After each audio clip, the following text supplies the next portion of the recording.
Hello dear students, कैसे हैं आप सब लोग। आई होप आप अच्छे होंगे। मैं हूं मोहित शर्मा और आप देख रहे हैं मेरे YouTube channel the nucleus of chemistry. तो आज क्लास 10 केमिस्ट्री का जो चैप्टर नंबर 2 है हमारे पास, एसिड्स बेसिस एंड सॉल्ट, उसके एनसीईआरटी एक्सरसाइज के जो बचे हुए क्वेश्चंस हैं आज हम उनको सॉल्व करने वाले हैं। और आज आपका ये लेक्चर कंप्लीट होने के बाद ये चैप्टर भी आपका पूरी तरीके से कंप्लीट हो जाएगा। तो बिना किसी देरी के स्टार्ट करते हैं अपना लेक्चर और मूव करते हैं क्वेश्चन नंबर 7 की तरफ। क्वेश्चन नंबर 6 तक ऑलरेडी हम लोग सॉल्व कर चुके हैं। तो क्वेश्चन नंबर 7 रीड करते हैं। क्वेश्चन नंबर 7 दिया है हमारे पास, why does distilled water not conduct electricity whereas rain water does. कि जो आपका डिस्टिल्ड वाटर होता है वो इलेक्ट्रिसिटी को कंडक्ट नहीं करता, जबकि रेन वाटर इलेक्ट्रिसिटी को कंडक्ट करता है। यानी rain water good conductor of electricity है, जबकि आपका जो डिस्टिल्ड वाटर है वो बैड कंडक्टर ऑफ इलेक्ट्रिसिटी है। आपको बताना है ऐसा क्यों है। तो देखिए, मैंने आपको पहले भी बताया हुआ है कि इलेक्ट्रिसिटी को कंडक्ट कराने के लिए दो चीजों की रिक्वायरमेंट होती है।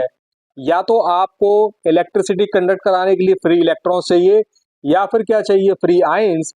तो जब भी आप कोई सॉल्यूशन लेते हैं, पानी के अंदर कोई सॉल्यूशन लेते हैं या सिंपली पानी लेते हैं, तो लिक्विड सब्सटेंस के अंदर जो इलेक्ट्रिसिटी कंडक्ट कराने के लिए अपने को सब्सटेंस चाहिए वो क्या होने चाहिए, हमारे पास फ्री आयंस होने चाहिए। तो अगर डिस्टिल्ड वाटर है तो डिस्टिल्ड वाटर के अंदर सिर्फ और सिर्फ आपको कौन से मॉलिक्यूल नजर आएंगे, केवल और केवल वाटर मॉलिक्यूल नजर आएंगे। पानी के जो मॉलिक्यूल्स हैं वो क्योंकि अपने आयंस की डिसोसिएटेड फॉर्म में मौजूद नहीं होंगे, तो डिस्टिल्ड वाटर के अंदर क्योंकि फ्री आयंस नहीं होंगे, ना ही फ्री इलेक्ट्रॉन्स होंगे, इसलिए डिस्टिल्ड वाटर क्या हो जाएगा, हमारा बैड कंडक्टर ऑफ इलेक्ट्रिसिटी। जबकि रेन वाटर के अंदर क्या होता है हमारे पास, जो हम रेन वाटर इस्तेमाल कर रहे हैं उस रेन वाटर के अंदर कई सारी इंप्योरिटीज होती है जो फ्री आयंस के रूप में मौजूद होती है। यानी यहाँ पर आपको क्या मिलेंगे, कई सारे कैटायंस देखने को मिलेंगे, कई सारे एनायंस देखने को मिलेंगे। ये कैटायंस और एनायंस, यानी सिंपली अगर हम ये कह सकते हैं कि आयंस, ये चार्ज कैरियर या करंट कैरियर का काम करेंगे। तो क्योंकि रेन वाटर के अंदर कई सारे सॉल्ट्स डिजोल्व होते हैं, कई सारी इंप्योरिटीज डिजोल्व होती हैं जो कि आयंस के रूप में मौजूद होती हैं, और क्योंकि आयंस जो है वो करंट कैरियर का काम करते हैं, इसलिए रेन वाटर जो है वो पानी का गुड कंडक्टर इलेक्ट्रिसिटी होता है। आई होप क्वेश्चन क्लियर हुआ होगा आपको। डिस्टिल्ड वाटर इलेक्ट्रिसिटी कंडक्ट क्यों नहीं कर रहा, because in distilled water there are no free ions available which can conduct electricity, whereas in rainwater, because of the presence of some impurities which are present in the ionic forms, they can conduct electricity. Okay, I hope clear हुआ होगा question. चलिए move करते हैं question number 8 की तरफ। Question number 8 दे रखा है हमारे पास, why do acids not show acidic behavior in the absence of water। आपको बोला गया है कि जो हमारे एसिड्स होते हैं वो अपना एसिडिक बिहेवियर पानी की प्रेजेंस में ही शो करते हैं, पानी की एब्सेंस में शो नहीं करते। इसकी वजह क्या है। तो देखिए, आपने एसिड की डेफिनेशन क्या पढ़ी हुई है, एसिड्स आर ऑल दो सब्सटेंसेस जिनको अगर हम लोग पानी के अंदर मिक्स करते हैं तो पानी में मिक्स करने पर वो H प्लस एक्वस आयन का फॉर्मेशन करते हैं, या फिर किसका फॉर्मेशन करते हैं, H3O प्लस आयन का फॉर्मेशन करते हैं। किसी भी सब्सटेंस का वाटर के अंदर डिसॉल्व करने पर H प्लस एक्वसाइन का फॉर्मेशन करना या H3O प्लस एक्वसाइन का फॉर्मेशन करना, यही तो एसिडिक कैरेक्टर कहलाता है। अगर आपने पानी ही नहीं लिया तो सीधी सी बात है, H प्लस एक्वसाइन का फॉर्मेशन भी नहीं होगा, H3O प्लस एक्वसाइन का फॉर्मेशन भी नहीं होगा। और क्योंकि H प्लस आयन और H3O प्लस आयन ही रिस्पॉन्सिबल है एसिडिक कैरेक्टर के लिए, इसलिए एसिडिक कैरेक्टर भी नहीं आएगा। तो आप इसका आंसर क्या लिखेंगे, in the absence of water, since acid does not liberate H plus aqueous ion और H3O plus ion जिसको हम लोग हाइड्रोनियम आयन भी बोलते हैं, that's why they do not show acidic character in the absence of water। वो पानी के एब्सेंस में एसिडिक कैरेक्टर शो नहीं करेंगे। ओके, क्लियर हुआ होगा क्वेश्चन। चलिए मूव करते हैं अपने क्वेश्चन नंबर 9 की तरफ। आपको दे रखा है देयर आर 5 सॉल्यूशंस, 5 सॉल्यूशन दे रखे हैं आपको, A B C D and E. ये आपको 5 सॉल्यूशन दे रखे हैं। बोला गया है इनको एक यूनिवर्सल इंडिकेटर से टेस्ट किया गया है ताकि इनकी पीएच वैल्यूज को पता लगाया जा सके। और वो पीएच वैल्यूज जो आपके पास में आ रही हैं वो हमारे पास आ रही है 4, 1, 11, 7 एंड 9। ये आपकी वैल्यूज आ रही हैं। अब आपसे पूछा गया है कि इन पीएच वैल्यू को देखकर ये बताइए कि कौन सा सॉल्यूशन जो है आपका न्यूट्रल होगा, कौन सा आपका स्ट्रांगली एल्कलाइन यानी स्ट्रांगली बेसिक होगा, कौन सा स्ट्रांगली एसिडिक होगा, कौन सा वीकली एसिडिक होगा और कौन सा वीकली एल्कलाइन होगा, ये आपको बताया गया है। तो चलिए सबसे पहला क्या काम करते हैं हम लोग लिखते हैं ए बी सी डी ई और उनकी पीएच वैल्यू। तो ये रहा हमारे पास ए, ये रहा हमारे पास B, C, D and E, ये हम लोगों ने लिख लिया। अब इसके बाद क्या काम करेंगे हम लोग, इसके बाद हम लोग इनकी जो पीएच वैल्यूज हैं उसको भी मेंशन कर लेंगे।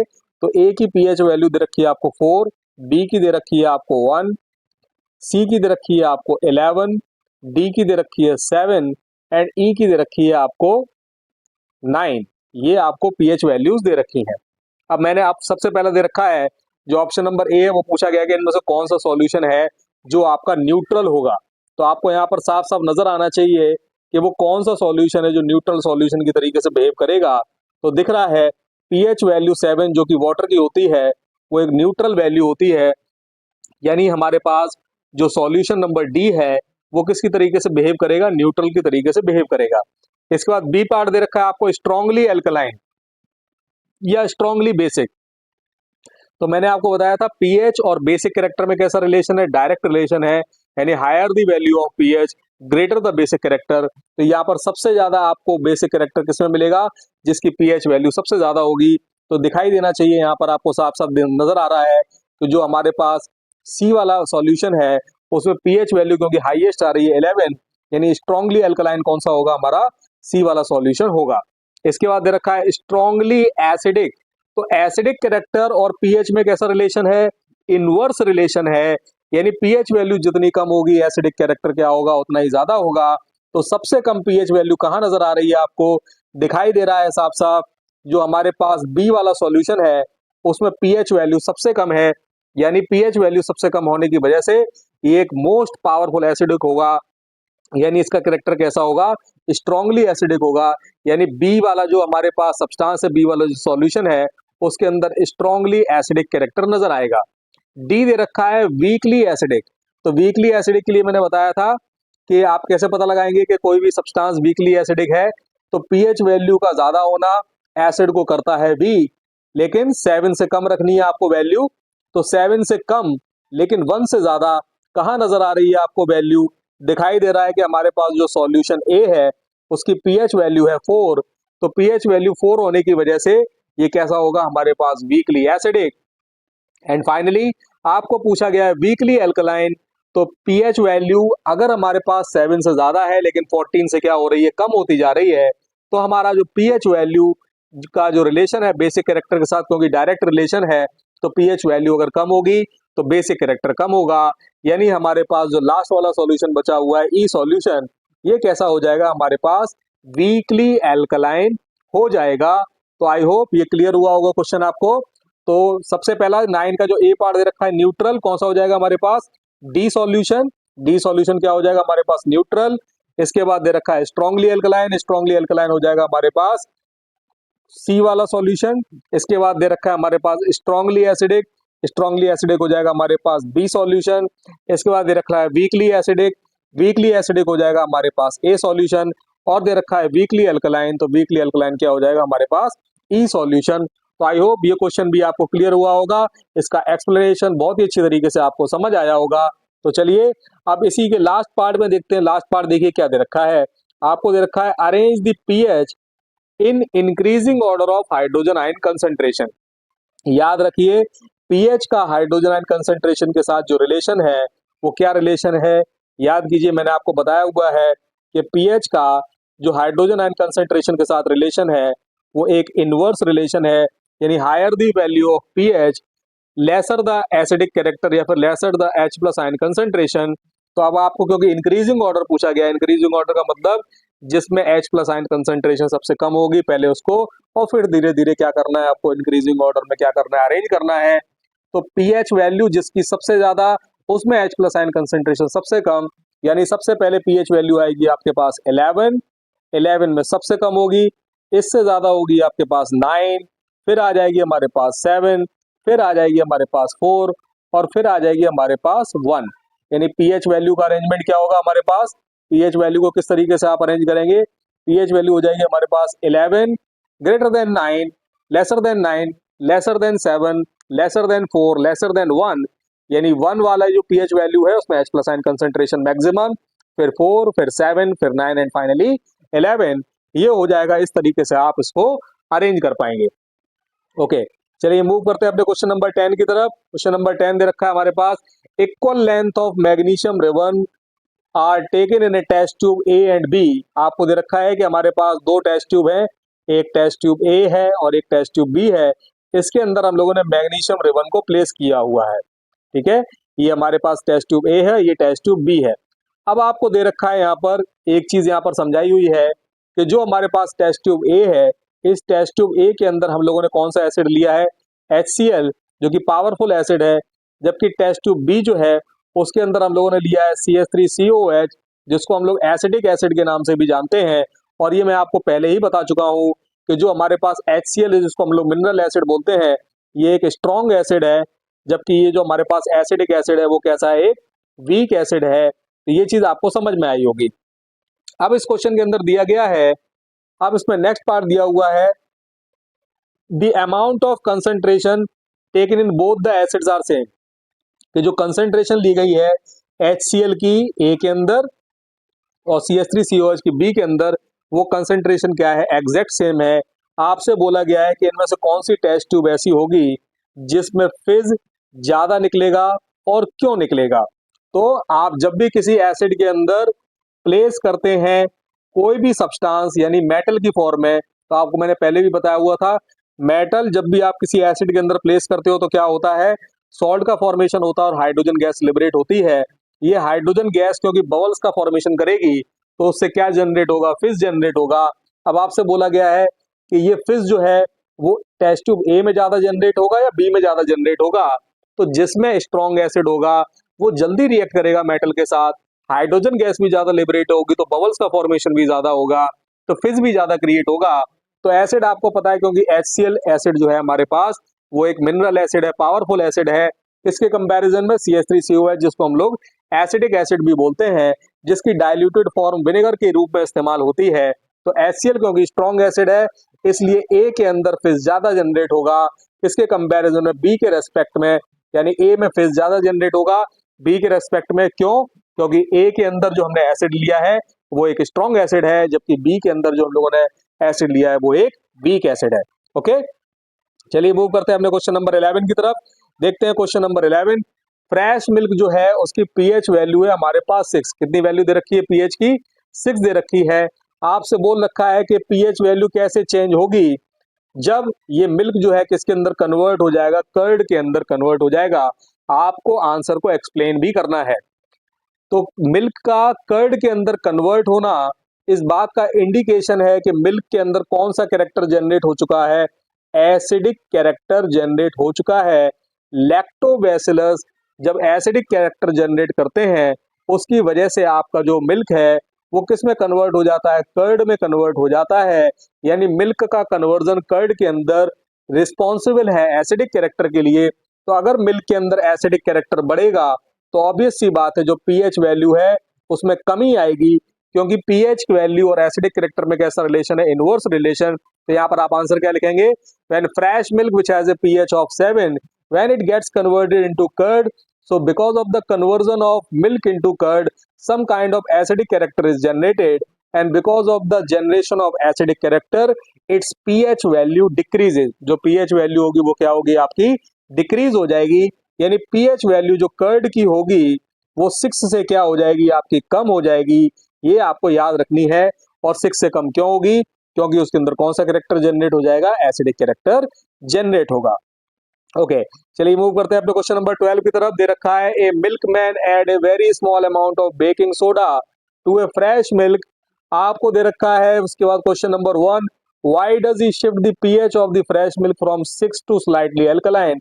उसने बोला गया है कि वो बेकिंग सोडा को क्यों ऐड कर रहा है, क्यों वो जो पीएच जो वैल्यू है फ्रेश मिल्क की जो कि 6 होती है उसको एल्कलाइन साइड या बेसिक साइड की तरफ क्यों बढ़ाना चाहता है। तो देखिए मिल्कमैन आपको पता है बहुत ही मॉर्निंग में जो फार्मर्स होते हैं जो अपनी जो भी उनके एनिमल्स होते हैं वो अपने मिल्क को सबसे पहले क्या काम करते हैं, मिल्कमैन को बेच दिया करते हैं।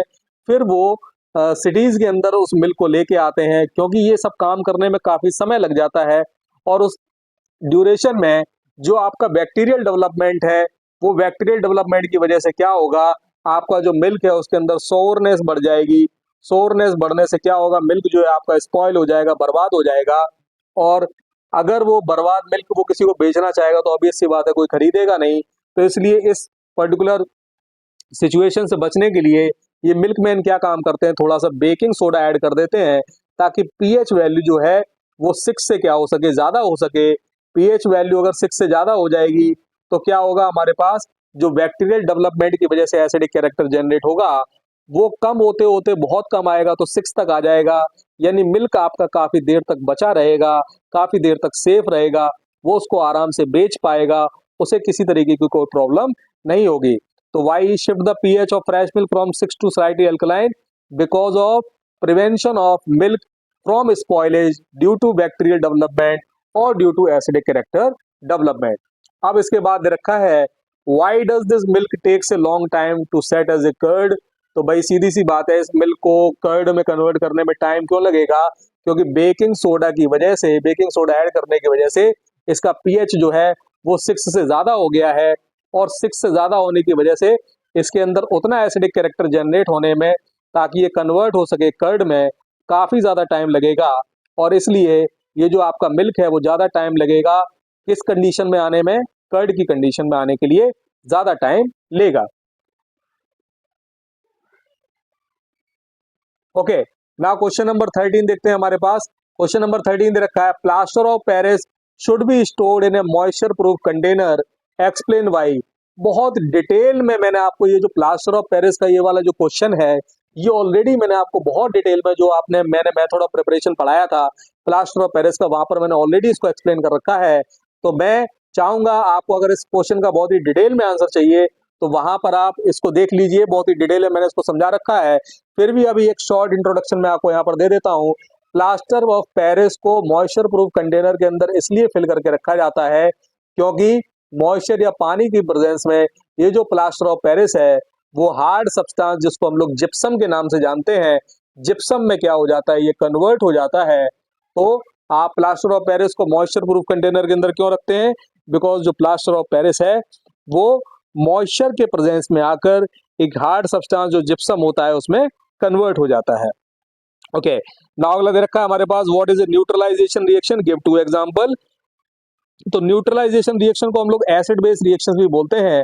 When any two acid and base are combined together, those reactions are known as neutralisation reaction. जब भी कोई एसिड और बेस आपस में कंबाइंड होते हैं तो उनके कॉम्बिनेशन से जो रिएक्शन होती है वो रिएक्शन क्या कहलाती है, हमारे पास न्यूट्रलाइजेशन रिएक्शन कहलाती है। Neutralization reactions are also known as acid base reactions. Okay, इनके एग्जांपल पूछे गए हैं, एग्जांपल क्या हो जाएंगे हमारे पास। तो एक तो बहुत ही फेमस एग्जांपल है हमारे पास कि जब भी आप NaOH यानी सोडियम हाइड्रोक्साइड को हाइड्रोक्लोरिक एसिड के साथ कंबाइन करते हैं तो क्या होता है, NaCl के साथ कंबाइंड होके क्या बना देता है, NaCl, और H और OH आपस में कंबाइंड होके क्या बना देते हैं, वाटर मॉलिक्यूल। तो एक न्यूट्रलाइजेशन रिएक्शन का एग्जांपल हो गया ये NaOH plus HCl gives NaCl and plus H2O। ये किसका एग्जांपल हो गया, हमारे पास न्यूट्रलाइजेशन रिएक्शन का एग्जांपल हो गया। एक और एग्जांपल आप यहाँ पर देख सकते हैं, मान लीजिए सपोज आपने ले रखा है मैग्नीशियम हाइड्रोक्साइड जिसको आप मिल्क ऑफ मैग्नीशिया के नाम से भी जानते हैं, और इसको कंबाइंड किया आपने किसके साथ, HCl के साथ। तो क्या होगा, ये मैग्नीशियम क्लोरीन के साथ कंबाइंड करके बना देगा MgCl2, और वाटर मॉलिक्यूल क्या होगा, यहाँ से एलिमिनेट होगा। तो इस तरीके से ये भी रिएक्शन कौन सी कहलाएगी, आपके पास न्यूट्रलाइजेशन रिएक्शन कहलाएगी। ये रिएक्शन कहाँ होती है, ये रिएक्शन होती है हमारे स्टमक के अंदर। जब भी स्टमक के अंदर हाईली एसिडिक कैरेक्टर जनरेट होता है because of increasing amount of HCl in the stomach, तो हम क्या काम करते हैं, हम लोग डाइजीन वगैरह सिरप जो है इनटेक करते हैं, जिसके अंदर मेन कंपोनेंट जो होता है वो होता है हमारे पास milk of magnesia. Milk of magnesia को हम लोग क्या बोलते हैं, मैग्नीशियम हाइड्रोक्साइड। ये मैग्नीशियम हाइड्रोक्साइड HCl के साथ कंबाइन करके MgCl2 का फॉर्मेशन करता है, और प्लस वाटर मॉलिक्यूल क्या होता है, यहाँ से एलिमिनेट होता है। तो ये रिएक्शन भी आपकी क्या होती है, एक neutralization reaction, acid base reaction. तो ये दो एग्जांपल आप न्यूट्रलाइजेशन रिएक्शन में लिख सकते हैं। ओके, नाउ दे रखा है आपके पास क्वेश्चन नंबर 15। क्वेश्चन नंबर 15 दे रखा है आपको, give two important uses of washing soda and baking soda. तो ऑलरेडी वॉशिंग सोडा और बेकिंग सोडा का जहां पर मैंने मेथड ऑफ प्रिपरेशन करवाया हुआ है वहां पर इनके यूजेस भी बता रखे हैं। तो ये क्वेश्चन आपके लिए होमवर्क रहेगा। इस क्वेश्चन के आंसर के रूप में आप मेरे प्रीवियस वीडियो लेक्चर का इस्तेमाल कर सकते हैं, वहां से आप हेल्प ले सकते हैं। नहीं तो आप एनसीईआरटी बुक का भी इस्तेमाल कर सकते हैं।